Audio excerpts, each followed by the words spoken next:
చిన్నస్వామి స్టేడియంలో నిన్న పరుగుల జాతర జరిగింది.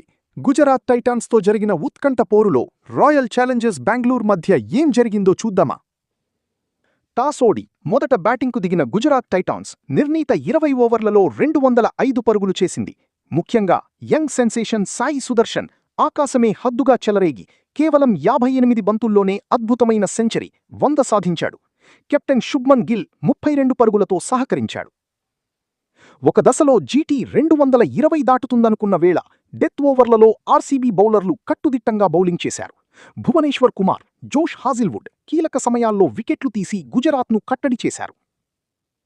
206 పరుగుల భారీ లక్ష్యంతో బరిలోకి దిగిన ఆర్సీబీకి ప్రారంభంలోనే ఎదురుదెబ్బ తగిలిన కింగ్ కోహ్లీ తన విశ్వరూపం చూపించాడు. కేవలం 44 బంతుల్లోనే 81 పరుగులు చేసి జట్టును విజయపథంలో నడిపించాడు. అతనికి తోడుగా దేవదత్ పడిక్కల్ కేవలం 27 బంతుల్లో 55 పరుగులతో మెరుపుదాడి చేశాడు.